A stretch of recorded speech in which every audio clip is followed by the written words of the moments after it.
ready! GMA Weather, serbisyong totoo ng GMA News. Maging I am ready po mga kapuso sa maanisangang panahon sa ilang bahagi ng bansa bukas lalo na dyan sa may Visayas at Mindanao. At yan ay dahil sa easterlies o yung hangin na galing sa silangan na patuloy na nakaka-apekto dyan sa may eastern section ng bansa. At bukod sa init ay magpapaulan din ang nasabing weather system.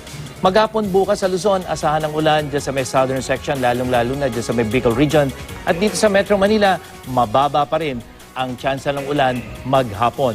Buong araw naman na posible ang ulan sa may Eastern Visayas, lalong-lalo na dyan sa may Samar provinces. Habang sa Mindanao, may mahinang ulan sa may Eastern section, umaga pa lamang.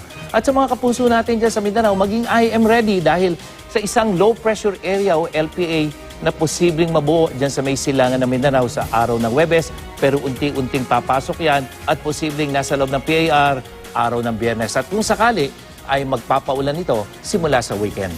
Maputol kita muna, Mang Tani. Nag-post si Paul John V. Mercado sa magtanong kay Mang Tani. Kailan ba daw matatapos ang El Nino? Well, Mel, Paul, matapos umabot sa peak ang strong El Nino nitong mga nakalipas na linggo ay hihina na ito sa mga susunod na buwan. At yan ay base sa update ng Bureau of Meteorology ng Australia.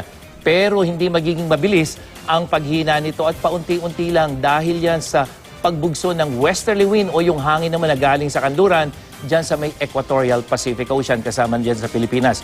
At dagdag pa ng ahensya, posible naman ang ENSO neutral phase simula Abril ngayong taon. Ibig sabihin yan, walang kasunod na La Nina o panibagong El Nino event. Pero pagsapit ng huling 6 na buwan ng taong 2016, ay tataas ang tsansa na magkaroon ng La Nina. At ang La Nina po, ibig sabihin yan, kung ang El Nino ay kawalan ng ulan, ang La Nina naman, mas maraming ulan ang epekto dito sa ating bansa. Yan ang latest mula sa GMA Weather. Ako po si Nathaniel Cruz. Pagplano para sigurado. I am ready. Serbisyong totoo ng GMA News.